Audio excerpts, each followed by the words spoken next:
We are sponsored by Raze Energy, powered by the enhanced refresh technology.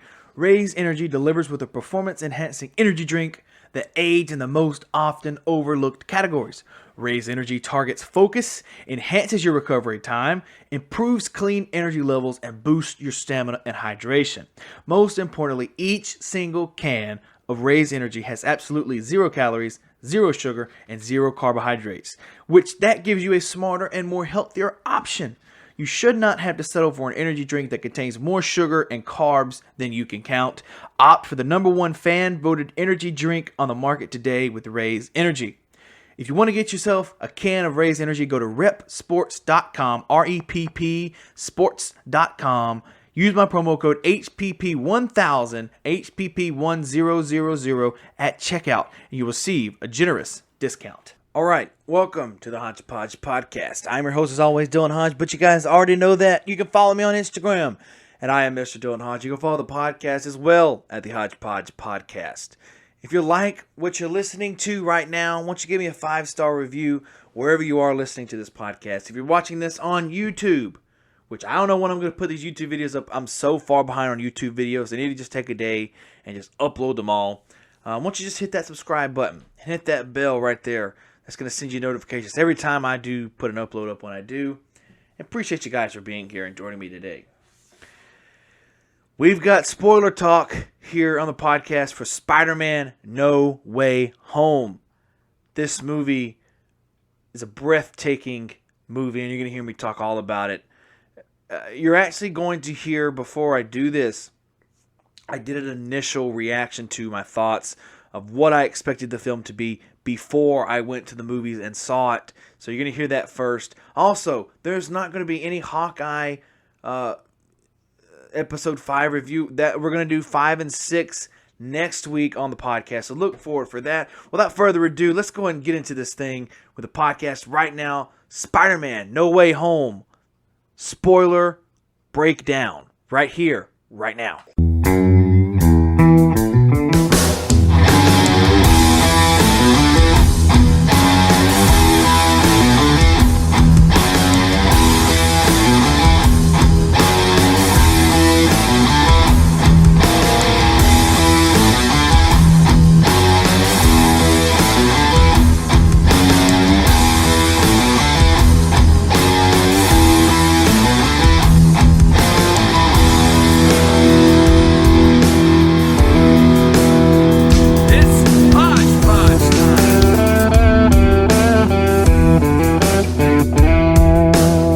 I am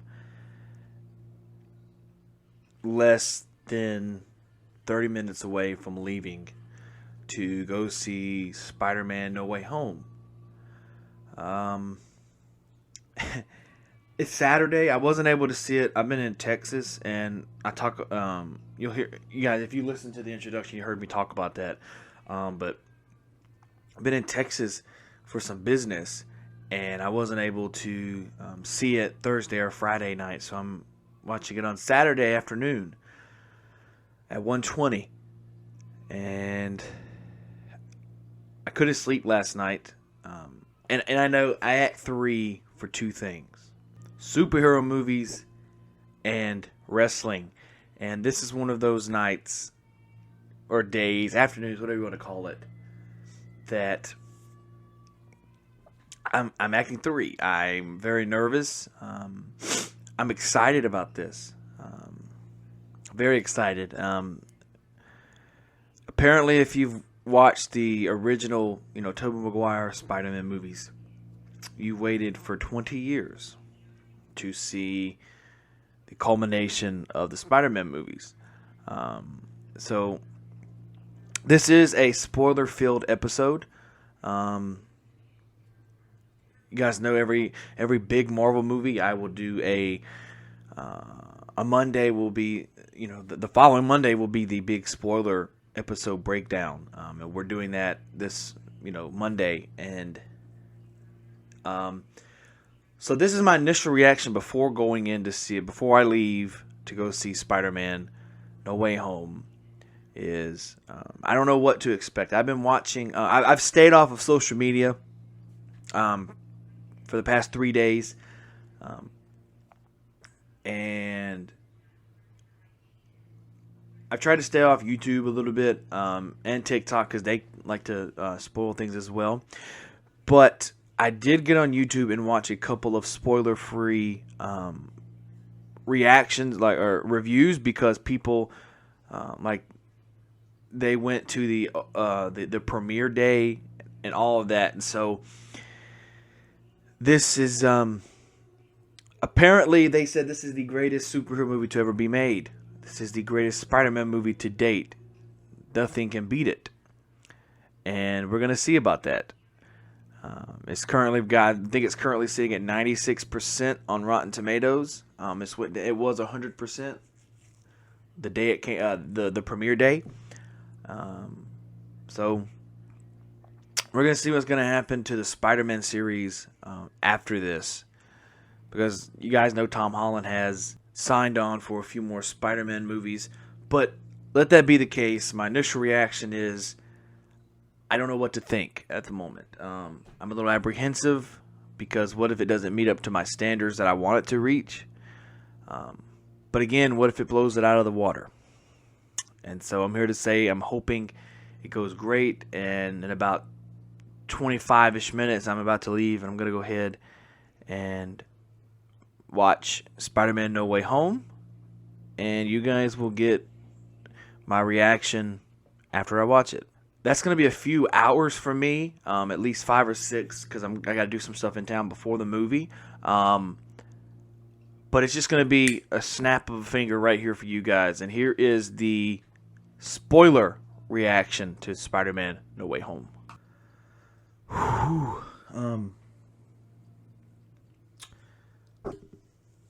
don't know where to start.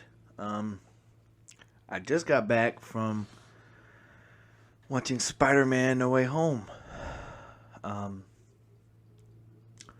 First off, I've just got to say, excellent job from Tom Holland. I think Tom Holland is probably the best actor to portray Spider-Man. You can argue Andrew Garfield, but they're all good in their own perspective. But I think Tom Holland showed that he was not just a Spider-Man actor; he was an A-list Hollywood actor in the near future. Also, the portrayal of the Return of Green Goblin from Willem Dafoe. I mean, that was a beautiful masterpiece. So first off, I want to start off with just kind of giving my thoughts on the movie before we get into the kind of the spoilers aspect, because this is the spoiler breakdown of Spider-Man No Way Home. So my first initial reaction, I come on here, earlier and gave my what's going through my head before I watch it.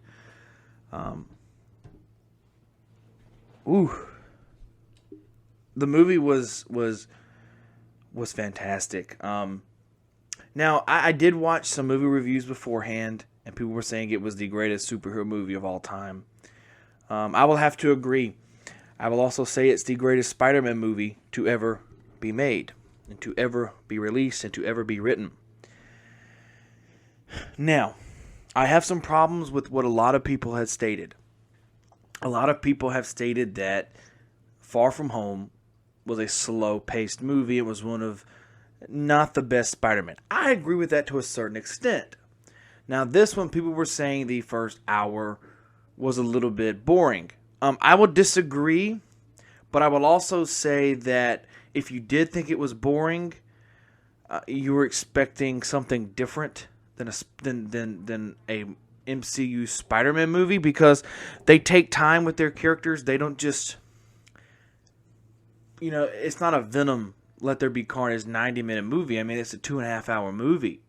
So, but that hour, let's just say this. The first hour leads up to the last hour and a half of the movie, okay? Probably the first 45 minutes leads into the final hour and a half that was left of the movie. It's beautifully made. I mean, the CGI was fantastic. The story was great. Now, going into the movie, I didn't really like the way that Peter was upset that they died in their own universes. But I don't know. I don't anymore due to how they did it here. And I think they did this here fantastic as an explanation of to why they did that. Now, out of 5 stars, it's a 5 out of 5 for me. And though this is not just hype, this was way better than Avengers Endgame. And I don't even think Endgame is on the spectrum of a best Marvel movie. I think Infinity War is the best Avengers movie in probably top 5 Marvel movies in history. So this because Avengers Endgame was overhyped, I believe this was not overhyped. And we're gonna get into the spoilers here in just a few seconds. But this was not overhyped. I agree that everything that happened in it happened for a reason. And guys, if you're watching the trailer, just know this: like in every other Marvel movie, there are 2 scenes in the whole entire trailer that do not exist in the first 45 minutes of this movie. The entire trailer, except for 2 scenes, is in the first 45 minutes. Believe me not. I was like, maybe they'll do something different this time, but actually, no. All right. So I'm going to get a sip of water. And when I get back from taking a sip of water, it's going to give you 5 seconds to take this off and not listen to it. If you have not seen the movie, it is a spoiler alert breakdown. Here we go.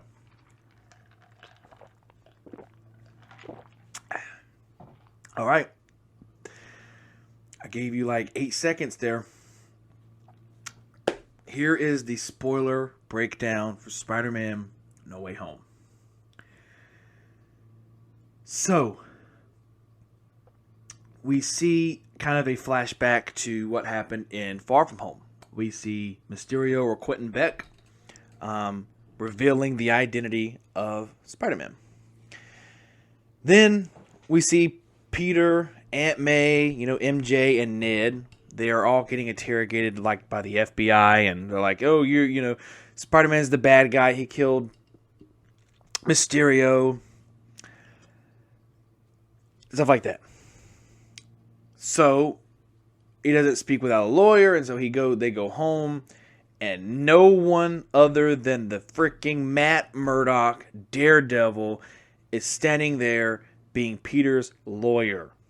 I mean, when this happened, I was like, "Holy shit, it's Daredevil! Oh my god, it's Murdock! It's Murdock!" But guys, don't get your hopes up. He was only in there for like 60, 90 seconds. So it was just enough to get a glimpse of the lawyer side of Matt Murdock. He then, being the blind lawyer, a brick is thrown inside the window, and instead of Spider-Man catching it, Matt Murdock catches it, and they're all shocked and they're like, "How did you do that, man?" It was it was crazy. So everybody knows Peter. They're taking pictures of him in the school. It's his senior year, and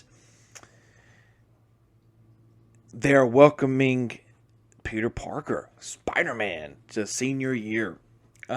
So MJ, Peter, and Ned apply to MIT, but then they are rejected because of. So Peter is rejected because he's Spider-Man and he's this air quote evil guy. MJ and Ned are rejected because they are friends and associated with Spider-Man. So then they're all upset, and Peter realizes this is his fault. So he then visits the Sanctum Sanctorum to visit Doctor Strange. And after a while, after a little bit of bickering back and forth, Doctor Strange finally says, okay, there is a spell that we can do. But people are going to forget that Peter Parker is Spider-Man. So everyone's still going to know you. Everyone's still going to know Spider-Man, but they're not going to know that you two are the same person. And we've seen this in the trailer, where Parker and Parker is sitting there, and he's like, "No, I need this people to know, and not this person. This person, this person, this person." Interrupts the spell, and it kind of like erupts, and Doctor Strange has to contain this eruption. And then he tells him that, look, you interrupted my spell like 10 times. You need to leave. You just screwed this whole spell up. I have it contained from now.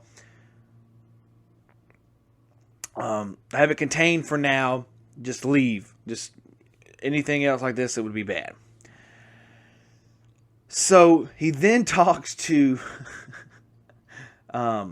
Peter calls Flash and is like, hey man, look, I'm going to tell everybody you're my best friend.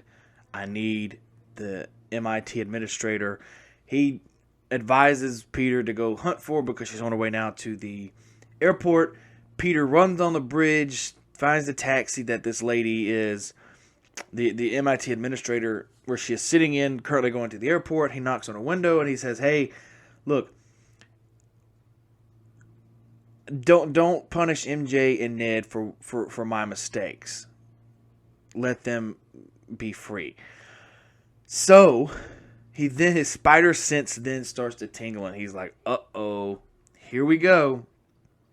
And then it's Dr. Ock. Dr. Octavius. Doc Ock is here. One of my favorite villains in the entire Spider-Man universe. I think he's just great. So they start to fight because Doc Ock realizes from the first Spider-Man 2 from Sam Raimi that my machine is gone. The sun is gone, and he's trying to fight Peter, thinking this is the Peter from his universe. So during this entire squirrel that they're having, Doc Ock rips Peter's nanotech from his Iron Spider suit, and then that bonds with his tentacles, and it's cool because and then you're not thinking, the nanotech is there, and he gets on the tentacles, and you're like, uh-oh, he's gonna kind of become more powerful. But then you remember that the Iron Spider suit, Peter has control over the nanotechnology in his suit, so now he can control the tentacles, and he used it to wrap. A Doc Ock up into his, to kind of arrest him, have his arms tied with the tentacles. But during all this, he took Doc Ock, swept the taxi off the bridge, and then Peter goes to save it. And it happens to be the MIT administrator, so he saves her by using the tentacles against him. So she then tells Peter that, you are safe, and I'm going to talk to MIT about all three of you. And then you see this big cloud in the sky. You're like, oh no, what is this? Green Goblin comes through the dust, and he throws a pumpkin ball, and it blows up. Then Doctor Strange comes and takes Dr. Octavius and puts him in like a holding cell in the Sanctum, as well as Kirk Connors. We did not see a lot of the Lizard. You do not see the Lizard be captured. Doctor Strange was in the sewers and found Lizard and used his little pew thing on his wrist and put him in a cell.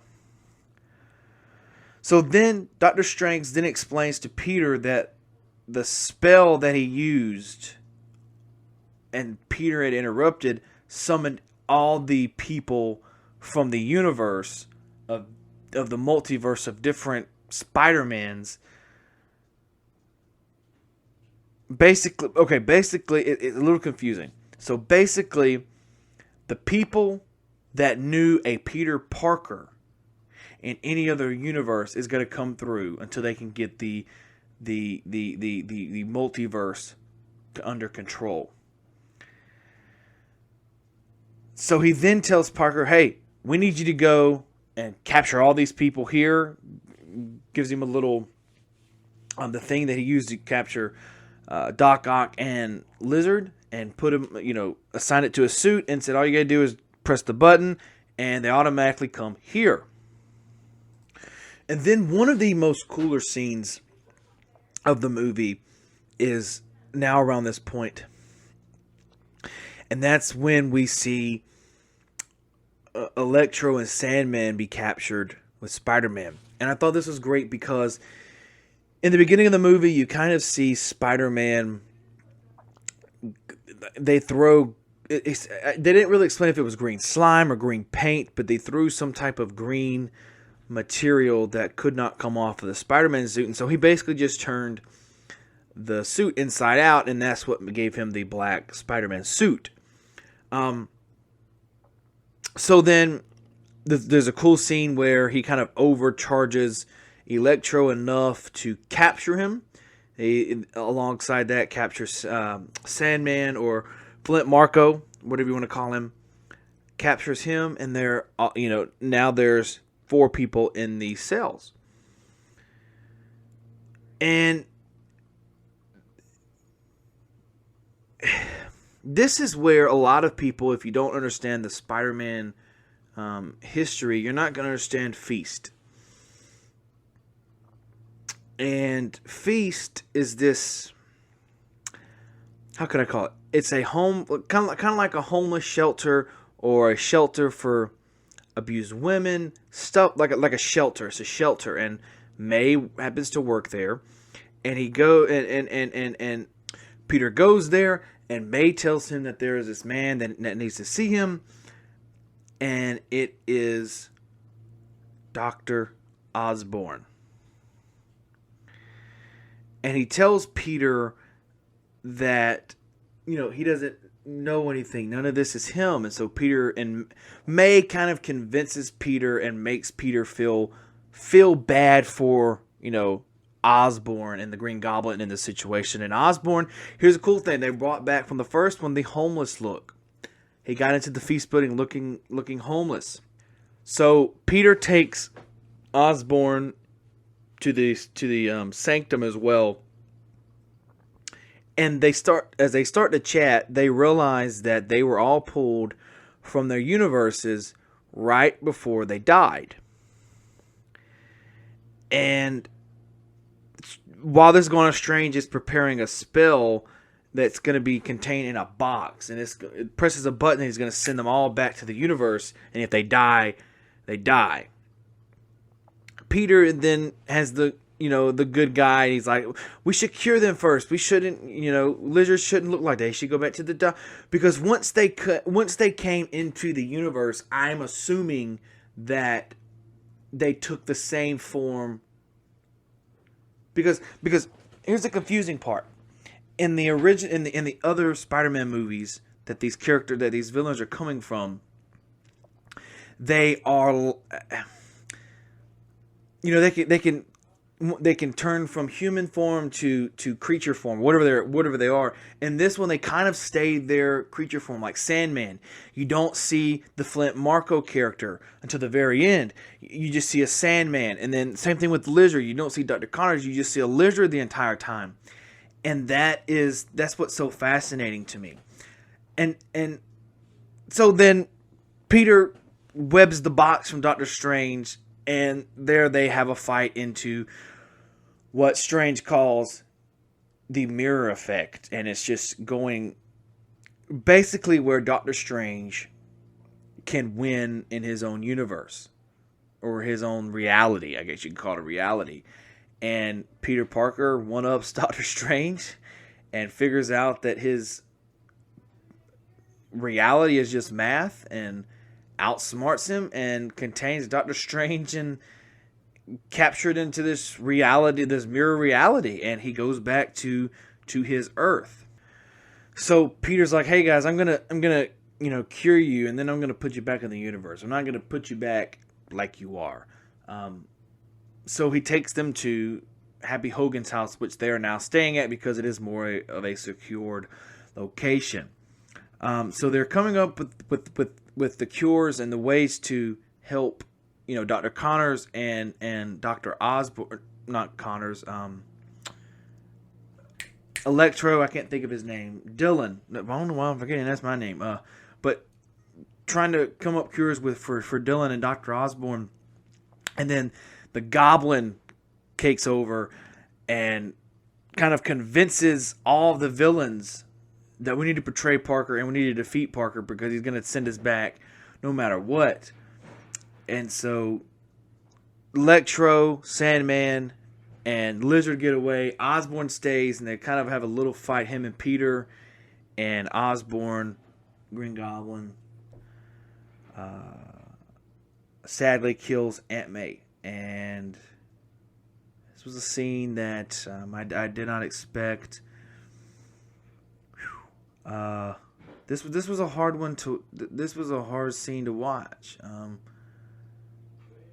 I didn't expect anyone else to die because there's been a lot of death in the Marvel the past few movies. But I cried here because Aunt May thought she was okay, and that she just needed to catch her breath and to rest, and so she lays down on the apartment that is now torn to pieces from the pumpkin bomb from Green Goblin. And how she was injured was he took his glider and he ran into the side of her, and as she's laying down, Peter figures out that she's bleeding, and from there she kind of said her final goodbye, and she told him with power comes great responsibility. And it was sad to watch because he was saying goodbye to someone who didn't have to take care of him, who didn't have to love him. They could have treated him like the evil you know what I mean? They could have treated him like an evil stepsister. But she didn't. She treated him like her own. And that goes deep with me because, my mom's my world. And she was like his mom. And that really killed me. Happy is looking in through the window from his car, and he realizes that May's gone. As Peter kind of looks up at him and shakes his head. Yeah, that was another hard scene for me to watch. So when Peter is going to cure these, jumping back a little bit, when Peter takes, the villains to Happy's apartment to cure them, he sends MJ and Ned away and says, when I call you and tell you to press this button, press it. That means they're all cured and they can go back to the universe. Ned is then left with... So, here's the cool thing. And I didn't mention this. I'm going all over the place. I'm leaving out not small details, but just details that, I don't remember straight off the brain. But now that I get to it, I remember, oh, yeah, that's what happened. So, when Peter, locked Doctor Strange in his own reality, he took the magic ring from Doctor Strange. There's probably a name for it. I'm calling it a magic ring. I'm sorry. That's what I'm calling it. And so he gives it to Ned. And so this is when Ned learns to open portals is using the this sling ring. That's what it's called. Uses a sling ring from Doctor Strange. And they can't find Peter. And they're watching on the news. And the news is like at least one dead, multiple injured. And they're not sure what's happened. So Ned figures out a way to open portals. And he says, let me see, Peter Parker. And they see Spider-Man in an alleyway, kind of bent down, and looks like he's about to take off. And say, Peter, over here. And he jumps through the portal. it's fucking Andrew Garfield. And it actually happened. Andrew Garfield is actually in the movie.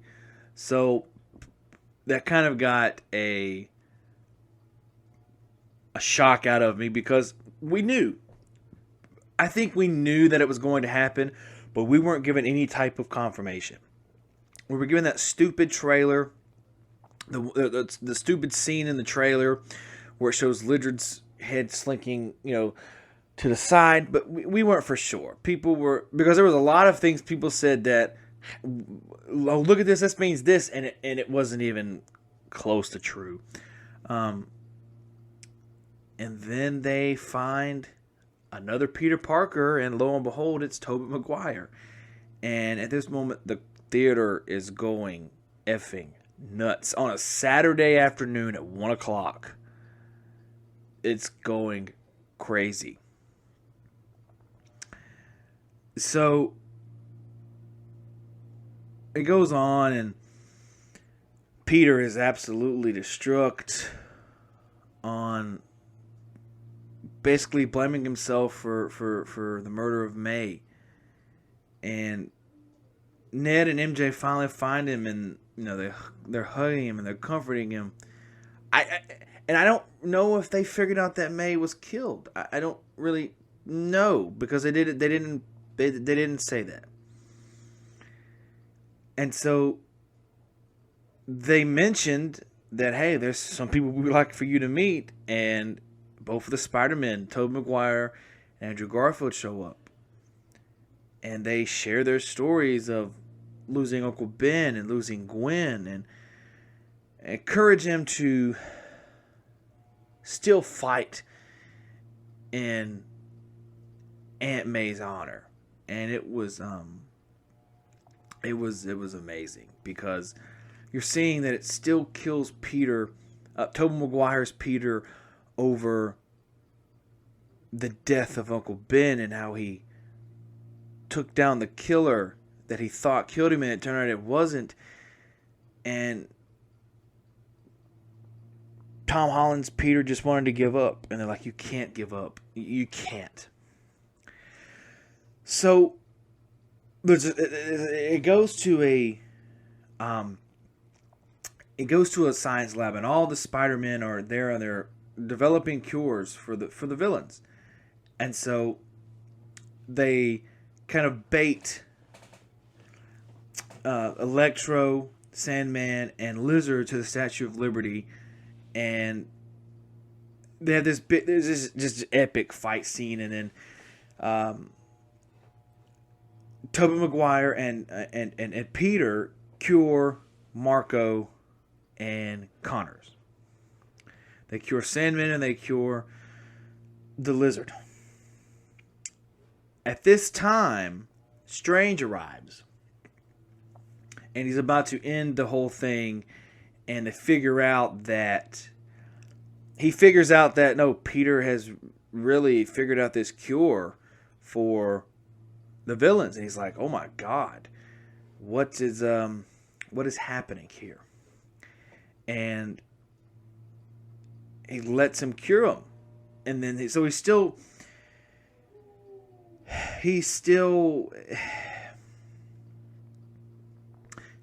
got the box. And so how Strange comes in is, I know I'm all over the place. Forgive me. I don't have, maybe I should have pulled up the entire plot. But I'm not looking at it. I'm just literally going by memory.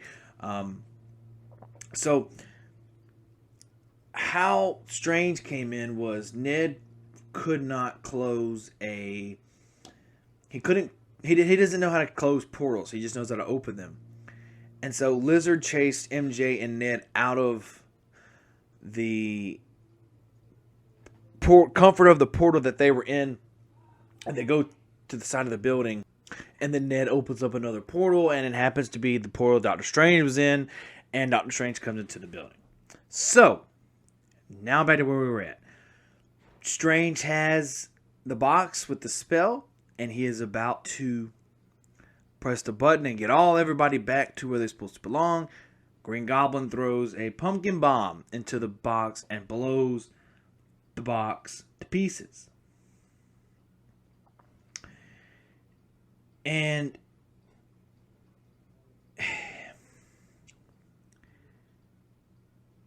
here's where I was really emotional in this part. So, all that's left is Goblin. Only villain that's left that's uncured is Goblin. At this point. And it's now Peter, Tom Holland's Peter, and Green Goblin, face to face. Goblin looks up at Peter and says, "Oh, you're such a wimp because you couldn't send me back to my universe where I'm going to die."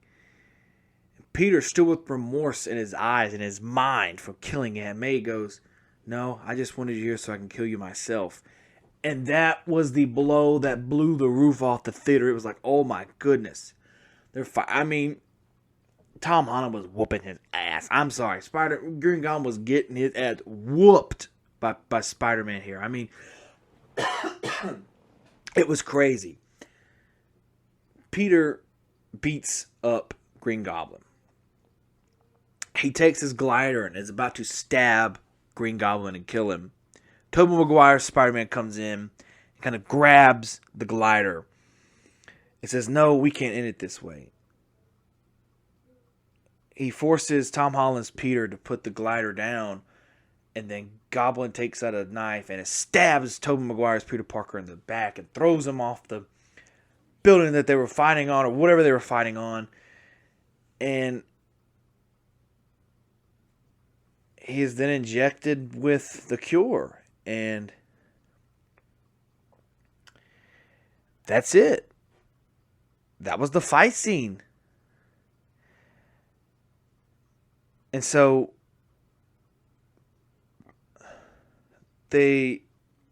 all three Spider-Men are sitting there. And you're thinking you're going to say goodbye to Tobey Maguire's Spider-Man. This is where I was really emotional, because I was like, no, they're going to kill my childhood. No way they're going to do that. Luckily they did it. Tobey Maguire didn't die. He did sacrifice himself, though, but not in, he didn't sacrifice himself in a deadly way. Peter realizes something's going on with Doctor Strange. So he jumps up to the Statue of Liberty where Doctor Strange is at. He's like, "Hey, what's going on?" He goes, "Look, this portal is not closing." You see outlines of the figures coming into the universe, and they're like, "This is not going to change. They're going to keep coming." And that's when Peter looks up at Doctor Strange and says, "The only way to fix this is if people no longer realize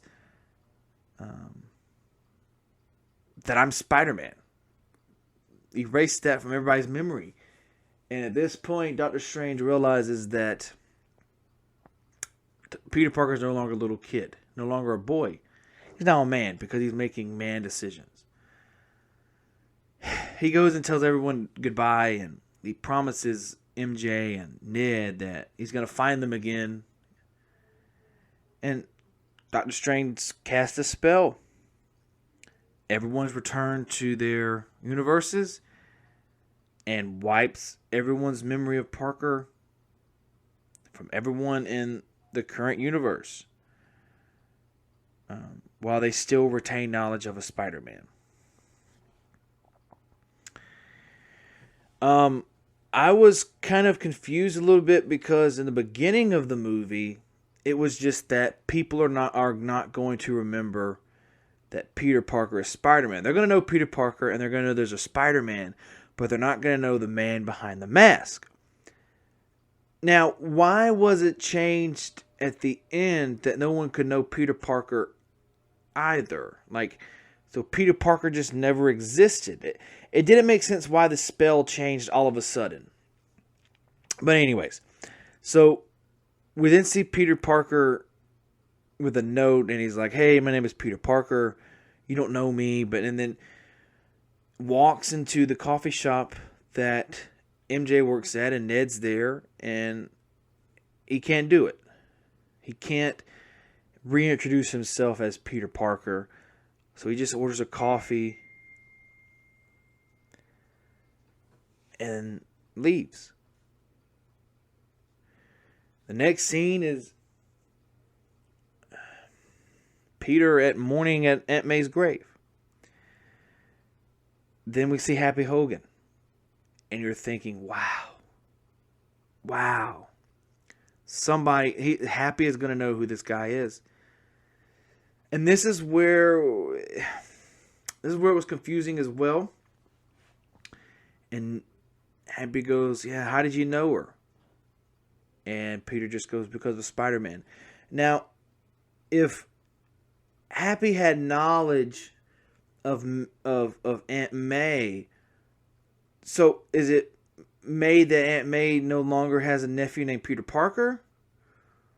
Or that he just didn't know about the nephew Peter Parker?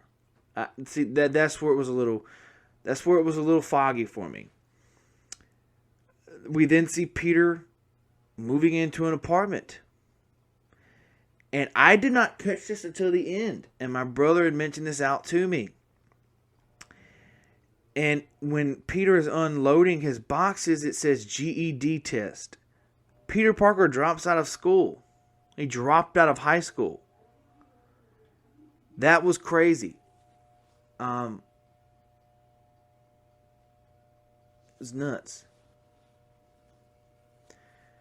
And we see Peter making a new Spider-Man suit and resuming Spider-Man. And that was Spider-Man No Way Home.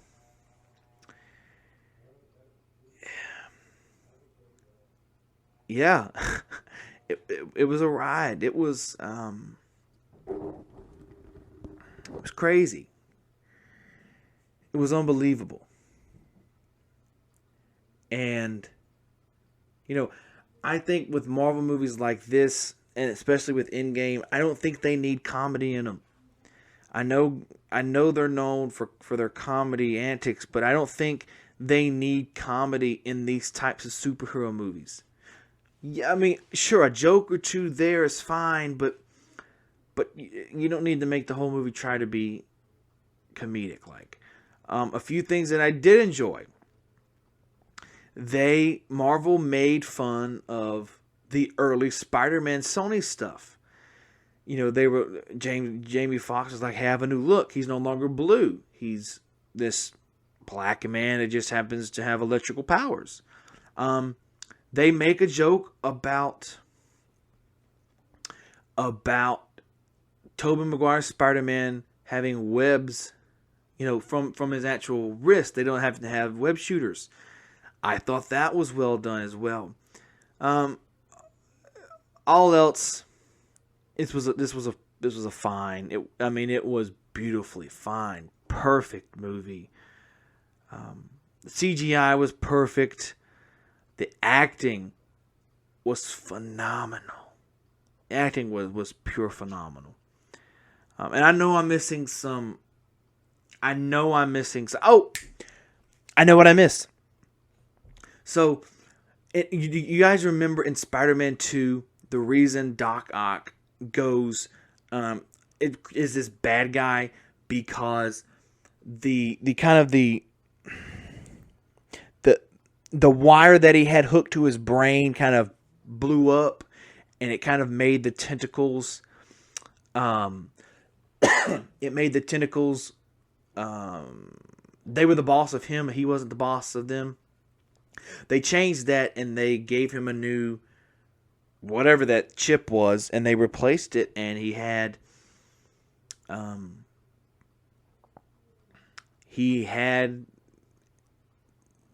control over the tentacles again.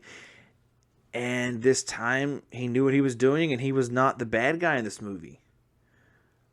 He was actually helping all three Spider-Men out doing this. And this movie was perfect in my eyes. Don't think they could have done it any better. I love how they brought in the Spider-Man just nonchalant. I loved it. You did not expect it to come. So Yeah, I mean that's it. We've been on for 40 minutes. Probably a little longer when I add the introduction and all that in here, but yeah, it's crazy. I didn't expect a Spider-Man movie to do this, or a Marvel movie to just leave me speechless. But this Spider-Man left me speechless. And right now, I would take a bullet for Tom Holland, the role that he played. For giving us Peter Parker Spider-Man, I would take a bullet for that man right now. So, it was crazy. I get emotional just thinking about just the movie in general. I mean, I said this in the beginning. This is the greatest superhero movie I've ever seen. One of the greatest movies to ever be created. And it is by far the greatest Spider-Man movie to ever exist. I've said my piece. Let me guys know what you think by sending an email, thehodgepodgeproductions@gmail.com. That's always in the description box of the episode notes of the podcast.